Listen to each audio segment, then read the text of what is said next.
Et salut à tous, et il est grand temps aujourd'hui de s'ouvrir notre display complet Dominaria. Voilà, donc boîte de 36 boosters, hein, vous connaissez le principe. Donc n'oubliez pas d'aller récupérer votre carte promotionnelle en boutique si vous achetez une boîte complète dans votre magasin local, sachant que comme pour une fois les displays étaient disponibles à la vente dans les boutiques lors des avant-premières, beaucoup de cartes ont été distribuées à ce moment-là, donc eh bien si vous voulez en fait acheter votre boîte le jour de la sortie, dépêchez-vous car il se peut qu'il ne reste plus beaucoup de ces cartes promotionnelles. D'autant plus que je rappelle qu'elles sont exclusives à cette promotion Buy a Box, donc vous ne pourrez pas les avoir autrement que comme ça. Donc voilà, ça peut être intéressant. Voilà, donc comme d'habitude, on va s'ouvrir ça tranquillement, on va s'arrêter un peu sur chaque carte pour voir un peu ce qu'il en est, et puis voir ce qu'on peut ouvrir en 36 boosters. Donc la vidéo sera bien entendu faite en plusieurs parties, donc n'hésitez pas à aller toutes les voir dans l'ordre, c'est préférable, pour pouvoir avoir un aperçu global du display complet. Voilà, et si on fait d'autres ouvertures de display complet, eh bien on ira du coup bien plus vite. Allez, c'est parti, les boosters sont très jolis en tout cas, ce côté un peu blanc, un peu classieux, rend plutôt bien, et moi j'ai hâte de voir ce qu'on peut faire. Alors, je vais revenir quand même 5 secondes sur la carte, puisque on est là un peu pour ça. Donc c'est une créature légendaire, Minotaur et Claire. Pour 6, on aura une 4-6 qui va donner le lien de vie à vos sorts de rituels et d'éphémères rouges. Donc en gros, tous vos petits sorts d'éphémères et de rituels rouges qui infligent des blessures à des créatures ou à des joueurs, eh bien ça va vous faire gagner autant de points de vie, tout bêtement. Et ça vous dit en plus que à chaque fois qu'un sort d'éphémère ou de rituel blanc vous fait gagner des points de vie, eh bien cette carte-là va infliger 3 blessures à une cible créature ou joueur. Donc voilà, ça fait des choses. Vous allez jouer des sorts blancs qui donnent des PV, vous allez jouer des sorts rouges qui en enlèvent, et ça va vous faire des choses plutôt intéressantes. Donc carte plutôt fun, pourquoi pas à jouer en commandeur ou en brawl du coup, puisque c'est un peu le principe de la promotion. Allez, on ouvre ce premier booster, donc premier 100, premier booster, c'est parti. On attend normalement au moins une rare foil dans la boîte, mythique si on a de la chance. On attend logiquement minimum 4 ou 5 mythiques, donc voyons voir si on a de la chance sur cette boîte. Donc on commence avec la trappeuse d'avenant, 3-2 pour 3, et dès qu'on lance un sort historique, donc je rappelle, artefact, saga ou tout ce qui est légendaire, on peut engager une créature ciblée qu'un adversaire contrôle, c'est pas fameux. Le coureur des laves, Guituk, donc pour un rouge 1-2, tant qu'il y a au moins 2 cartes d'éphémère ou de rituel dans votre cimetière, il va gagner +1/+0 célérité, donc ça a l'air d'être une bonne carte parce qu'elle coûte 1, mais après voilà, peut-être on la met tour 1, on attaque avec, on fait des choses, après on joue quelques sorts et après elle grossit, pourquoi pas, mais du coup la célérité n'a plus trop de sens, donc pourquoi pas, ça peut potentiellement faire une 2-2 célérité pour 1, mais pas au premier tour du coup, donc c'est un peu bizarre, donc ouais. Représentante de Llanowar, donc ça c'est pas ouf non plus. Pour 3 on a une 3-2 qui peut nous transformer 2 mana comme cela en un mana de la couleur de notre choix, c'est pas foufou comme carte je trouve. Dépouiller, ça par contre c'est déjà un peu meilleur. Pour seulement un noir, on va pouvoir en rituel choisir un joueur, il révèle sa main, vous y choisissez une carte d'artefact ou de créature et il s'en défausse, voilà. Donc ça marche pas sur les sorts et tout ça, mais ça peut être très embêtant pour lui. Option, ça c'est une très bonne carte qu'on avait déjà dans Ixalan et qu'on retrouve en Dominaria. Donc pour un bleu, vous faites en éphémère un regard 1, puis vous piochez une carte, c'est plutôt fort. C'est plutôt pas mal. Charge, les créatures que vous contrôlez vont gagner +1/+1 jusqu'à la fin du tour, c'est pas très puissant, mais ça coûte qu'un blanc en éphémère, donc pourquoi pas.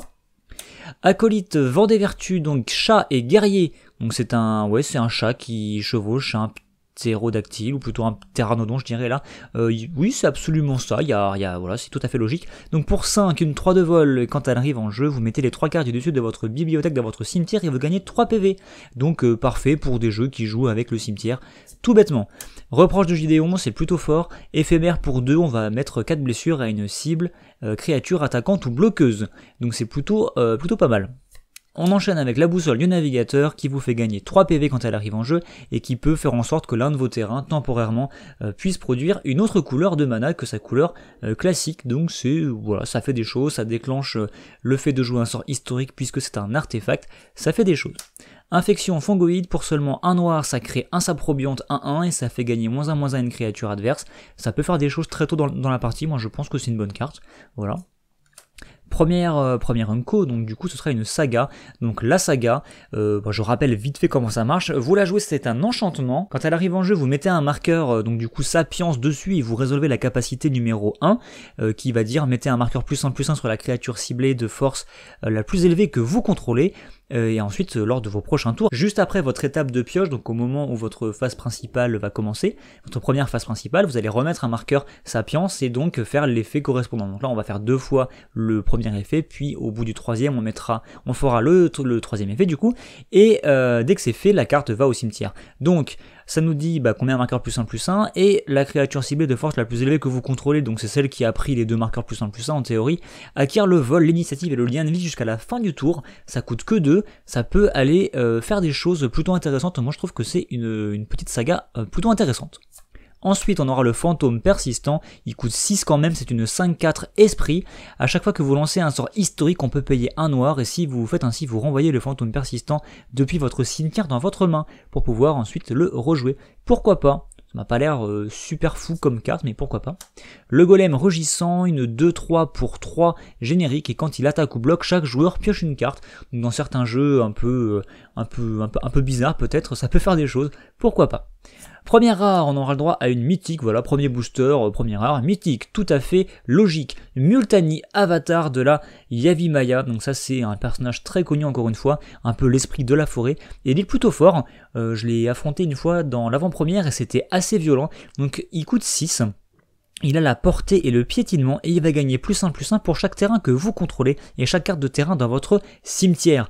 Donc si vous jouez avec des terrains dans le cimetière ou des terrains qui se fetch, donc c'est-à-dire qui s'engagent, se sacrifient pour chercher d'autres terrains, ça va le renforcer encore plus, donc il peut être très puissant. Portée piétinement je rappelle, et en plus pour 2 vous renvoyez 2 terrains que vous contrôlez dans la main de leur propriétaire, donc pour envoyer Multani depuis votre cimetière dans votre main, donc en gros même s'il meurt il peut revenir en récupérant des terrains, donc ça peut être pas mal, il est pénible à abattre, donc si vous jouez touche-terre ou si vous jouez un jeu qui vous fournit plein de terrains, ça peut être très très fort. Ok, première mythique, ça me paraît plutôt bien, et on va passer après ce magnifique jeton Saprobionte, qui pour une fois les jetons Saprobionte ne sont pas dégueulasses, comme c'était le cas sur Spirale Temporelle ou je ne sais quelle extension. Là ils sont plutôt mignons presque, donc c'est plutôt cool. Donc c'est pas mal, première mythique, premier booster, moi je vous dis très clairement, consommez plutôt bien pour ce début de display. C'est parti, Fureur du Seigneur de Guerre, les créatures que vous contrôlez acquièrent l'initiative jusqu'à la fin du tour et vous piochez une carte, ça fait des choses, pourquoi pas. Ensuite, la Guivre primordiale, donc 7/6 pour 6, rien de particulier, c'est dommage qu'elle ne piétine pas, mais on peut pas tout avoir non plus, pour une commune. Vigueur démoniaque, la créature enchantée va gagner +1/+1 pour seulement 1 noir, et quand la créature enchantée meurt, on renvoie cette carte de créature dans la main de son propriétaire, donc ça va vous protéger en plus votre créature. Pour 1 noir, c'est plutôt pas mal je trouve. Le claqueur des eaux froides, donc 4/5, défense talismanique, voilà, très dur à abattre on va dire, et voilà, c'est plutôt bien pour une carte bleue je dirais. Poétesse tragique pour seulement 1 blanc, c'est une 1/1, on peut la sacrifier en l'engageant pour envoyer la carte d'enchantement ciblée depuis votre cimetière dans votre main, donc voilà, ça recycle un enchantement, ça récupère un enchantement du cimetière, et c'est plutôt pas mal je trouve.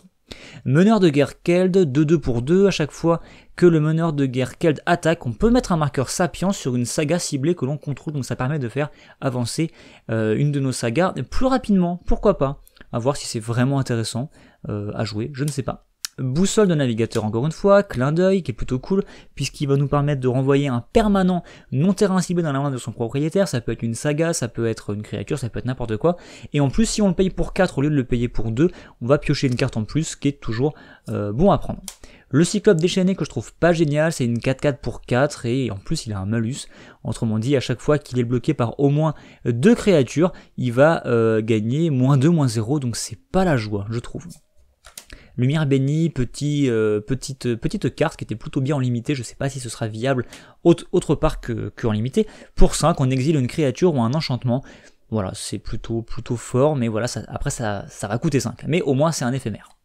On continue avec une saga, la même que tout à l'heure, donc on passe le premier terrain Unco, donc c'est celui qui est noir, il arrive en jeu engagé, vous pourrez payer 3, l'engager, le sacrifier pour envoyer une créature depuis votre cimetière dans votre main, donc ça peut être utile. Ensuite, le Cavru Sauvage que je trouve très très bien, c'est une 2-2 vigilance piétinement pour 2 de base, qui est plutôt bien, et si vous le payez pour 5 au lieu de le payer pour 2, et bien en plus il aura 3 marqueurs +1/+1, donc concrètement pour 5 vous avez quand même une 5-5 vigilance piétinement, ce qui est plutôt fort, et en plus vous pouvez la jouer pour moins cher si ça vous est utile. Donc franchement moi je trouve que c'est une excellente unco que j'aime beaucoup. Ensuite, deuxième rare, on aura le droit à Kazarov le Sangien pur sang, donc un vampire.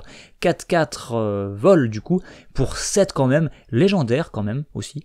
À chaque fois qu'une créature qu'un adversaire contrôle subit des blessures, mettez un marqueur +1/+1 sur Kazarov le Sangien pur sang, et pour 4, il va infliger lui-même 2 blessures à une créature ciblée. Donc comme il a du rouge ici, vous pouvez le jouer en tant que commandeur Rakdos, c'est-à-dire noir et rouge, et à mon avis, il est très sympathique si vous le jouez avec des cartes telles que Pyroclasse, ou des cartes similaires qui vont mettre, admettons, 2 blessures à chaque créature, puisqu'il va grossir très très vite, et comme il vole, ça peut très très vite être fatal. Donc je pense que c'est une carte avec laquelle on peut faire des choses plutôt intéressantes. Voilà, donc Kazarov en rare. Et dans ce booster, on n'aura rien de plus, à nouveau un petit Saprobionte, mais rien de très important, on va dire. Booster suivant, hop. Voilà, donc plus ça va aller, plus on va retomber sur les mêmes communes, donc ça ira plus vite, hein, vous connaissez un peu le principe, on fait comme ça à chaque fois.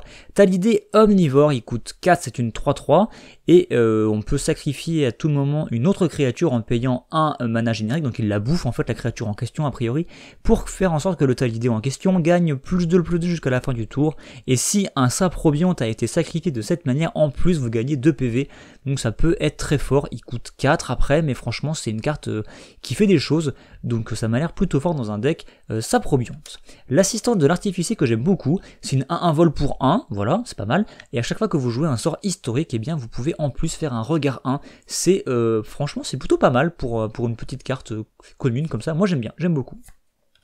Ça on a vu, donc on va commencer à passer plus vite. Là on a un centaure 2-3 pour 3, mais si on le kick en payant 5 de plus, on va tout simplement gagner 10 PV, donc ça peut être, franchement ça peut faire des choses, voilà. Ça peut faire des choses intéressantes. On enchaîne avec la sentinelle servile, 2-1 squelette pour 3, et on peut payer 3, engager la sentinelle servile, elle acquiert l'indestructible jusqu'à la fin du tour. Donc voilà, donc ça peut marcher si vous bloquez. Hein. Si vous bloquez, parce que la sentinelle est dégagée, vous pouvez, avant qu'elle se prenne les blessures, payer 3 et l'engager, il n'y a aucun problème. Voilà, donc ça sert à ça.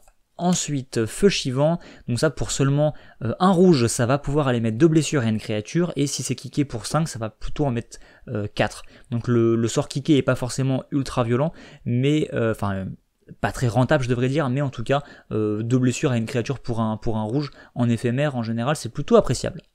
On continue avec Migration de Saprobionte, voilà la fameuse carte qui nous met 2 jetons 1-1 vers Saprobionte sur le champ de bataille, mais si on l'a kické, donc c'est-à-dire qu'on a joué pour 6 au lieu de 2, on va en mettre 4 à la place, tout simplement. Ensuite, on a la sentinelle Avemain, c'est une 3-2 avec le vol pour 4, voilà. Le Dracon qui est une 2-2 vol, mais si vous le kickez pour 4 de plus, eh bien il aura 2 marqueurs +1/+1 sur lui, donc c'est un peu cher payé encore une fois, mais voilà, ça fait une 4-4 vol, c'est pas négligeable.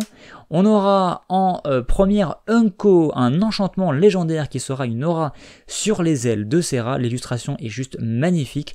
Ça me rappelle d'ailleurs un enchantement dont Dorzov, ou Dorzova, je ne sais plus, qui était aussi très sympa, avec aussi des ailes dessinées dans les vitraux d'une église, donc c'était plutôt joli.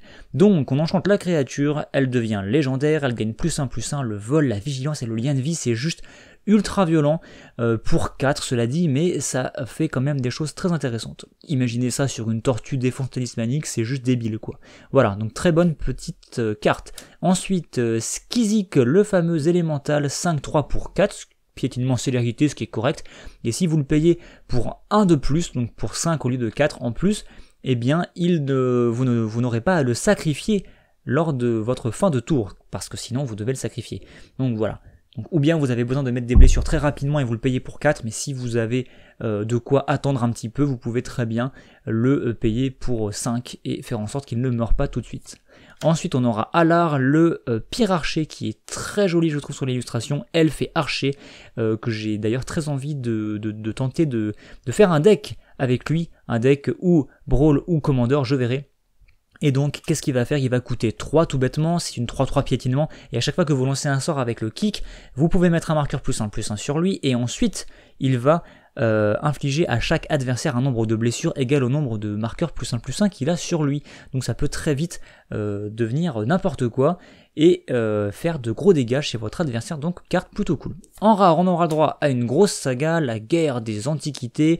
Les 2 premiers effets consistent à regarder les 5 cartes du dessus de votre bibliothèque, vous pouvez révéler un artefact, le mettre dans votre main et mettre le reste au-dessous de votre bibliothèque.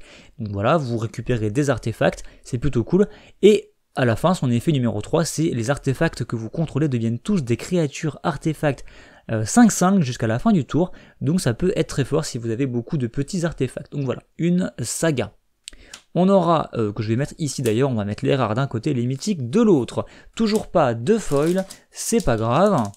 Pas grave, on a ouvert que 3 boosters en même temps, on a déjà une mythique, c'est déjà pas mal. Si on n'a pas de foil tout de suite, c'est pas trop grave. Mage compagnon Guituk, alors lui c'est une 3-2 pour 3, quand il arrive sur le champ de bataille, si vous contrôlez un autre sorcier, donc il y a clairement un truc tribal sorcier à faire, eh bien il va pouvoir infliger 2 blessures à chaque adversaire, donc ça peut, voilà, ça met 2 blessures de plus, pourquoi pas. Ensuite, l'éclaireur de Yanovar, un 3 pour 2, vous l'engagez, vous mettez sur le champ de bataille une carte de terrain de votre main. C'est très bien si vous avez beaucoup de terrain en main de départ, c'est moins bien sinon, mais bon voilà, ça fait des choses. La sentinelle, on l'a vu, opération de sauvetage, un éphémère pour un bleu, vous renvoyez le permanent ciblé que vous contrôlez dans la main de son propriétaire. Franchement, ça peut aider, ça peut faire des choses. Donc c'est pas comme des invocations où c'est la créature qui met pas forcément que vous contrôlez. Là c'est forcément que vous contrôlez, mais ça peut être autre chose qu'une créature, donc c'est intéressant aussi. Voilà. Ensuite, le disciple de Serra qui est plutôt cool, c'est une 1-1, vol initiative pour 2, par contre elle a un effet intéressant, elle va prendre des buffs temporaires de +1/+1 à chaque fois que vous lancerez un sort historique, donc ça peut très vite faire des choses assez violentes. Ensuite, le gobelin d'hématite, donc une 2-2 pour 2, à chaque fois que vous lancez un sort, s'il a été kické, eh bien il va gagner +1/+1 menace jusqu'à la fin du tour, donc ça peut vraiment être très fort.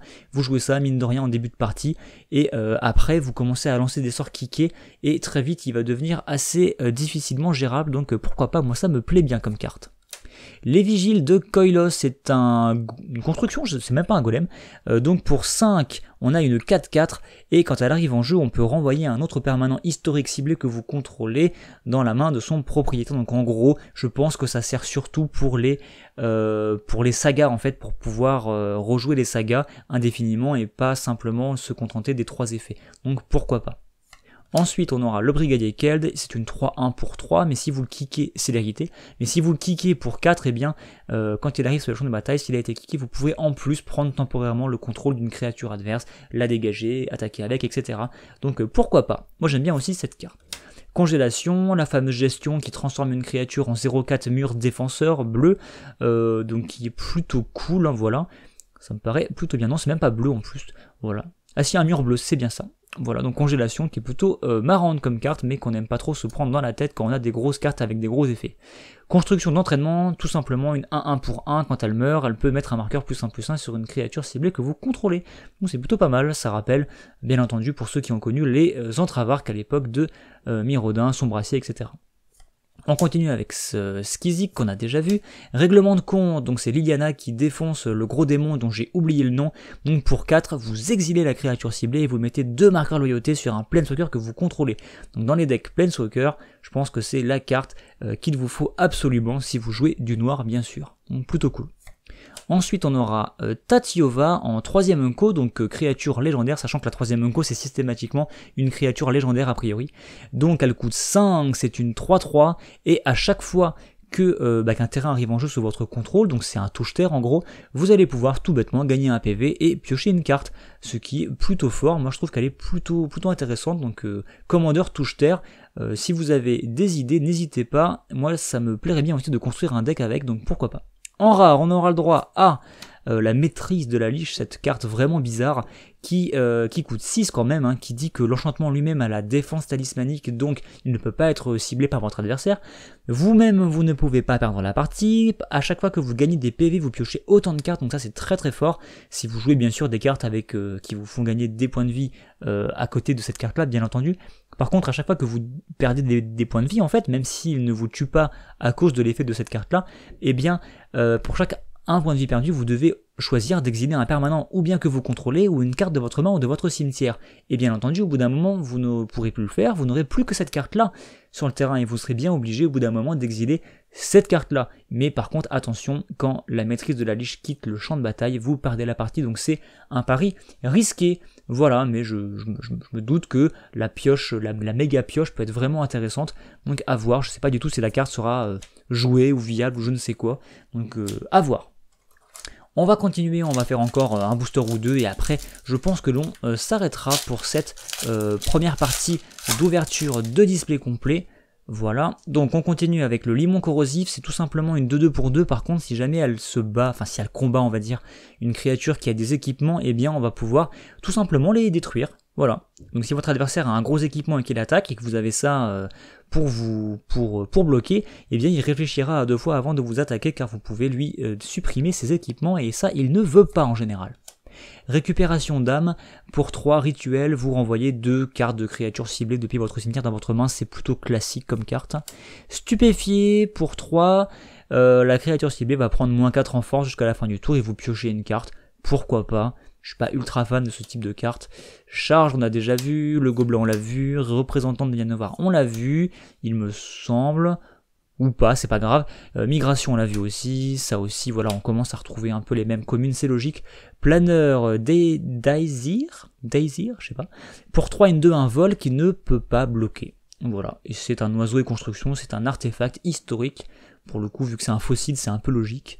Et on continue avec le mage compagnon de l'académie.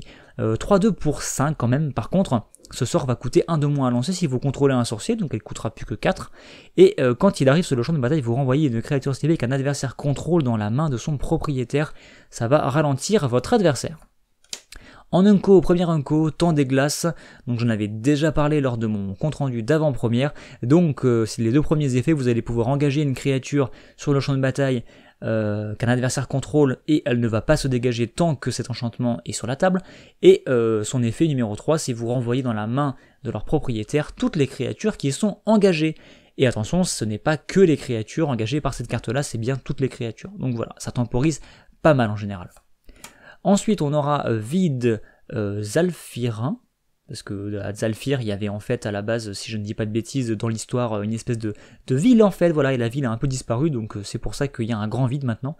Donc ce terrain nous dit que quand il arrive en jeu, on a un regard 1, et après il nous met du terrain incolore, enfin du mana incolore, donc pourquoi pas. En unco, on aura justement la créature légendaire qui va bien avec les sorciers. Donc pour 3, une 2-2 vol célérité. Et à chaque fois que vous lancez un sort d'éphémère ou de rituel, tous les sorciers que vous contrôlez vont gagner +1/+1 jusqu'à la fin du tour. Ça peut être très très fort dans un tribal sorcier, tout bêtement. En rare, on aura le droit à une deuxième mythique. Déjà, en si peu de boosters, en 5 boosters, on a notre deuxième mythique. Et c'est une excellente mythique. Muldrota, la marée funéraire, 6/6. Qui nous dit que pendant chacun de notre tour, en fait, on peut jouer jusqu'à une carte de permanent, de chaque type de permanent depuis notre cimetière, donc c'est plutôt fort. Donc pendant que c'est notre tour, on peut jouer, admettons, un artefact, une créature, un enchantement, un planeswalker, ben, vous avez compris un peu le principe. Sachant que si vous jouez une créature artefact, vous choisissez de le jouer en tant qu'artefact ou créature, donc vous pouvez très bien jouer une créature artefact et une créature depuis votre cimetière durant le même tour. Voilà, c'était pour la petite précision. Pareil pour les créatures enchantement, bien entendu.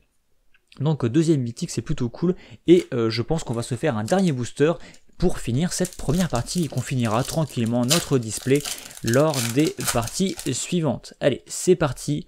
Donc on commence avec l'arcaniste Vadolien qui est un sorcier ondin, un 3 pour 2 et il va nous ajouter un mana incolore mais on peut le dépenser uniquement pour jouer des sorts d'éphémères ou de rituels. Mais ce qui est plutôt bien dans un deck sorcier a priori. On continue avec la chevalière de la nouvelle Benalia, donc 3-1 pour 2, tout bêtement, et c'est chevalier, donc c'est tribal, si vous jouez un deck chevalier. Bouleversement sismique, vous détruisez le terrain ciblé, jusqu'à 2 créatures ciblées ne peuvent pas bloquer ce tour-ci, ça fait des choses, pour 4, voilà. Ensuite, impulsion audacieuse, pour seulement un vert, vous regardez les 3 cartes du dessus de votre bibliothèque, vous pouvez révéler une carte de créature ou de terrain, la mettre dans votre main et le reste en dessous de votre bibliothèque. Voilà, ça va vous récupérer une carte, pourquoi pas. Obscur marché pour 4 en éphémère, on va regarder les 3 cartes du dessus de votre bibliothèque. Vous mettez 2 d'entre elles dans votre main et l'autre dans votre cimetière, très bien. Et ça vous inflige 2 blessures, donc ça remplit votre cimetière, ça vous fait piocher 2 cartes, mais vous perdez 2 points de vie, ça coûte 4, et c'est en éphémère, ça c'est plutôt intéressant. Pourquoi pas? Ensuite, débobinage, ça vous connaissez peut-être, ça vous coûte 3, vous contrecarrez un sort non créature et vous dégagez 3 terrains, donc vous avez toujours du mana pour recontrecarrer un truc derrière, donc c'est plutôt cool. Ensuite, Talidé à Fleur de Mort, pour 3, on a une 3-2 quand même, ce qui est pas dégueu, et quand elle meurt, en plus elle vous met un petit saprobionte 1-1 sur la table, donc pourquoi pas. Ensuite, le Vagabond par Dick, 5-5 piétinement pour 6, voilà, ça je pense que vous la connaissez un peu aussi. On enchaîne avec Intervention Ardente, donc là pour 5 en rituel, vous pouvez ou bien détruire un artefact, ou bien mettre 5 blessures à une créature ciblée. C'est un peu cher, mais comme il y a 2 effets différents, c'est toujours intéressant. Lumière bénie, on l'a déjà vu, hein. Voilà. Chevalière de la Grâce, ça c'est plutôt cool parce que le chevalier existe en version miroir, en version noire, donc c'est plutôt marrant. C'est une de 2 initiatives pour 2 qui dit qu'il a la défense talismanique, mais uniquement contre le noir, et le chevalier en question va gagner +1/+0 tant qu'un joueur contrôle un permanent noir, parce que ça peut très bien être vous-même, hein, donc ça peut être cool. Voilà, donc avec un peu de chance, on piochera la version noire et on pourra les comparer. On enchaîne avec Druidess Terrelf, donc elle est plutôt cool, pour 2 c'est une 0-2 qui peut s'engager pour vous mettre un mana vert, mais elle va vous donner 2 mana verts si vous dépensez un sort qui a été kické, donc ça peut être plutôt intéressant. Ensuite, une saga que je trouve vraiment cool, il va coûter 5, certes, mais par contre, premier effet, chaque adversaire va sacrifier une créature ou un planeswalker, deuxième effet, chaque adversaire se défausse d'une carte, et troisième effet, on va pouvoir réanimer en fait une créature d'un cimetière, pas forcément le nôtre, et la mettre en jeu, donc c'est plutôt fort. On enchaîne avec la rare du coup, et ce sera Marwyn la nourricière, un petit elfe légendaire, elfe et druide, pour 3, une 1-1. À chaque fois qu'un autre elfe va arriver sur le champ de bataille sous votre contrôle, on peut mettre un marqueur +1/+1 sur Marwyn la nourricière, donc ça rappelle beaucoup l'avant-garde elfe, pour ceux qui jouaient elfe à une époque reculée dans le temps, et en plus, voilà, non seulement elle va grossir, mais en plus vous pouvez l'engager pour ajouter autant de mana vert que sa force. Donc c'est plutôt cool comme carte, je la trouve vraiment très sympa. On enchaîne avec une magnifique forêt et un magnifique jeton soldat, aucune foil pour le moment, 2 mythiques, ça me paraît plutôt correct, et comme je vous l'avais dit, on va s'arrêter là pour la première partie. Voilà, partie terminée. On va se retrouver très bientôt pour dès demain même en fait, pour la deuxième puis la troisième partie. Voilà, vous commencez à comprendre le principe, c'est plutôt facile à comprendre. Voilà, bref, moi je vais m'arrêter là, et je vous donne rendez-vous du coup dès demain. Allez, à plus tout le monde.